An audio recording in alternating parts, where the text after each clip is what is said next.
इधर विधायक प्राथमिकताओं की बैठक का विपक्ष द्वारा बहिष्कार किया गया है। नेता प्रतिपक्ष जयराम ठाकुर ने शिमला में पत्रकारों से बातचीत में कहा कि आगामी वित्त वर्ष को लेकर विधायक अपने क्षेत्र के प्राथमिकताओं को बताता है ताकि उसके लिए बजट का प्रावधान हो सके।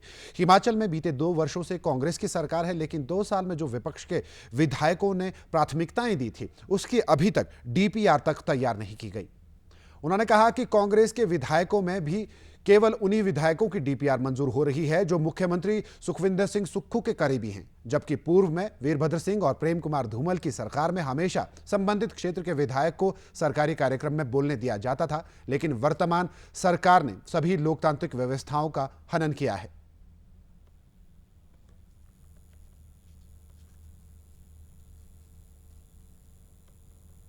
मुझे पूर्व मुख्यमंत्री की ओर से जो भी पत्र आता था, विशेष तौर से किसी को मदद करने के लिए, किसी गरीब को किसी का इलाज के लिए मदद करने के लिए, मैं तत्काल उस पैसे को स्वीकृत करता था। जितना बोला होता था, जो एस्टीमेट होता था, बिल होते थे जिसमें लगे हुए, उसके मुताबिक करता था। विधायक की एक गरिमा है।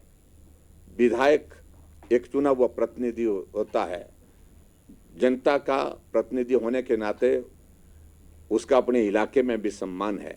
उसको बार बार इस तरह से अपमानित करना ये बर्दाश्त नहीं हो सकता। इसलिए भारतीय जनता पार्टी ने तय किया कि हम इस विधायक प्राथमिकता की बैठक में नहीं जाएंगे।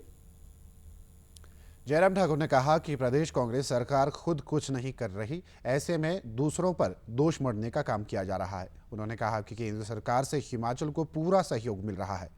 जयराम ठाकुर ने कहा कि कांग्रेस सरकार एक तरफ आर्थिक बदहाली का रोना रो रही है, जबकि सीपीएस को बचाने के लिए कोर्ट में सरकार करोड़ों रुपए खर्च कर रही है।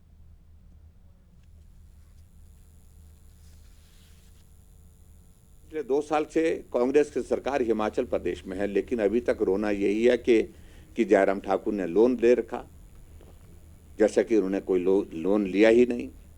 जैसे कि कांग्रेस की सरकार जब सत्ता से बाहर 2017 में हुई थी, जैसे वो हमको जो है नो ड्यू सर्टिफिकेट दे करके गई थी कि कोई लेन देन बचा नहीं है, हमने सारा कुछ अदा कर दिया है। और दूसरा उनका एक ही है कि अच्छा तरीका है, जब हम काम करने की स्थिति में नहीं हो पा रहे हैं तो काम करने की स्थिति में नहीं हो पा रहे हैं तो एक चीज़ बहुत सरल और आसान लगती है कि केंद्र मदद नहीं कर रहा है, केंद्र मदद नहीं कर रहा है, केंद्र पर मोदी जी पैसा नहीं दे रहे हैं। उनको ये जानकारी होनी चाहिए, केंद्र पैसा दे रहा है और केंद्र की मदद से हिमाचल प्रदेश की सरकार चल रही है।